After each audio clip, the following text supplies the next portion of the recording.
saudara-saudara sebangsa dan setanah air merdeka.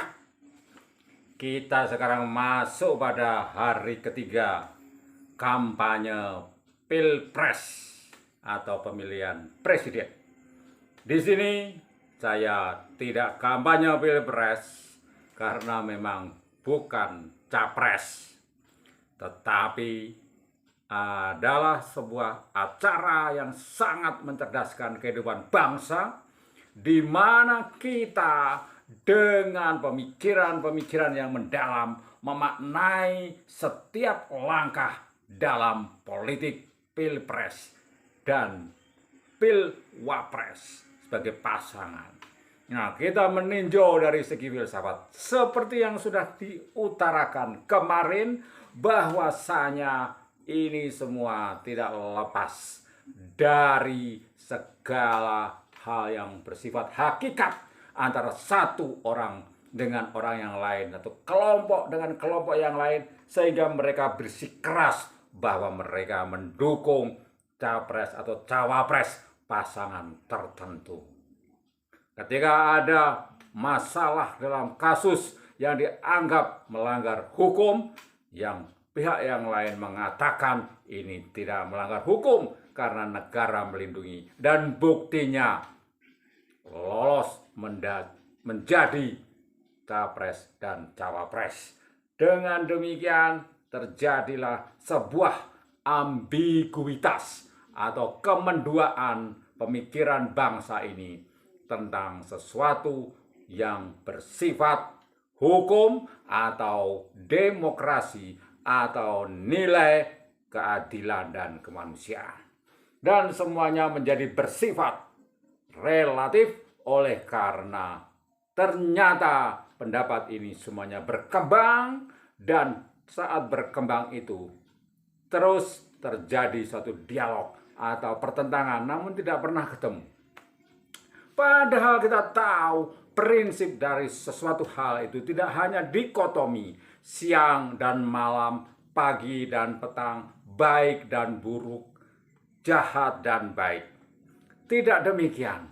Semuanya itu ada antara ada dan tidak ada. Adalah antara, dan di antara ini bisa memperantarai ada dan tidak ada, dan sehingga terjadi suatu hubungan. Jadi walaupun yang satu mengatakan ini pelanggaran hukum, yang satu mengatakan ini tidak melanggar hukum, oleh karena ini adalah kebenaran yang diakui oleh hukum negara, tetap kita harus memandang dari sisi yang ini, bahwa di antara kedua kubu yang bertentangan ini ada perantara, di antara ada dan tidak ada itu. Ini yang prinsip yang harus kita pahami, saudara-saudara, sehingga kita tahu yang mesti kita lakukan itu adalah sesuai dengan hakikat kebenaran yang mendekati absolutitas atau kemutlakan. Vox populi, vox Dei. Suara rakyat adalah suara Tuhan. Ketika suara rakyat sebagai manusia, jelas ini adalah relativitas yang berlaku. Hukum yang bersifat subjektif bagi semua manusia sendiri-sendiri, dan dianggap benar atau tidak terserah masing-masing. Relatif kebenarannya. Tetapi ketika suara rakyat adalah suara Tuhan, maka ini adalah mendekati wilayah absolut atau mutlak yang dimiliki oleh Tuhan. Hanya Tuhan yang memiliki hal itu. Nah, oleh sebab itu, di dalam kebenaran pertentangan dua hal ini, kalau dibiarkan terus-menerus berlarut-larut, kita tidak akan pernah mencapai absolutitas itu, absolutisme itu, hukum yang bersifat absolut itu. Absolut itu hanya milik Tuhan. Tetapi dalam sejarah perjuangan bangsa-bangsa, sejarah politik dan pemerintahan bangsa-bangsa dimanapun saja, ada yang mengatakan absolutisme itu juga dimiliki oleh para pemimpin negara yang bersifat diktator. Dalam sejarah kita mengenal Kaisar Nero di Romawi yang dengan semena-mena melakukan pembantaian terhadap rakyatnya sebagai kaisar yang terkenal sangat kejam, paling kejam di sepanjang sejarah.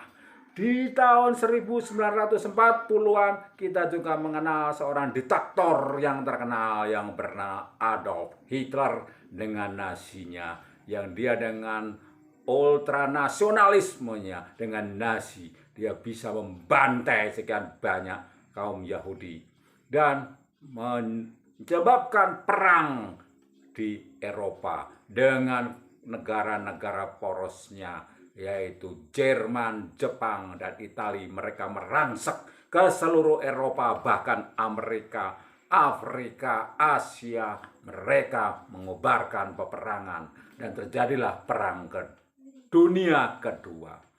Di situ ada yang disebut dengan diktatorianisme. Diktator yang mengatakan suara kebenaran di pemerintahan yang dipimpin oleh Adolf Hitler itu adalah suara kebenaran yang mutlak, sehingga setiap sabdanya, setiap katanya itu dibenarkan dengan 100%. Demikian juga ketika akhirnya Nazi dikalahkan oleh sekutu Amerika, Rusia atau Uni Soviet pada saat itu, dan negara-negara sekutu Inggris, Prancis, dan lain sebagainya yang bersatu untuk mengalahkan Jerman dengan asnya, dengan porosnya Jepang dan Italia. Akhirnya mereka kalah dan dibagilah negara-negara bekas jajahan mereka atau negara yang kalah itu menjadi dua kubu besar, yaitu Uni Soviet yang mengobarkan semangat komunisme dan Amerika Serikat yang mengobarkan semangat kapitalisme. Nah, saudara-saudara, di saat komunisme bergerak itulah muncul tokoh yang memenangkan perang dari kubu Uni Soviet itu, yaitu Stalin. Dengan Stalinisme dia, diktatorianisme itu mengatakan hal yang serupa terhadap apa yang dilakukan oleh Adolf Hitler dengan ultranasionalisme Nazisme itu. Sekarang komunisme di Uni Soviet yang membuat Stalin yang semula-mula dielu-elukan sebagai pemimpin peperangan yang memenangkan peperangan terhadap Jerman itu, akhirnya dia berhasil mendongkrak semangat rakyatnya untuk menjadi negara yang kuat dengan komunismenya. Tetapi ternyata dia makan korban dari rakyatnya sendiri dengan gulag, dengan pembantaian terhadap musuh-musuh komunisme yang melawan kebijakan Stalin, dan dia menjadi diktator. Itulah saudara-saudara, ketika terjadi diktatorianisme di mana kekuasaan mutlak ada pada pemimpin negara, presiden pada saat itu, maka terjadi hal yang sangat ironis. Yang semula bagus untuk kemaslahatan rakyat ternyata berujung dengan kehancuran dari negara itu sendiri. Stalin ternyata seterusnya dan sebagainya, ternyata Uni Soviet gagal menjadi negara komunis hingga runtuh pada tahun 1990-an pada saat Gorbachev. Nah, sementara kita sudah tahu Hitler sudah runtuh pada tahun 1945.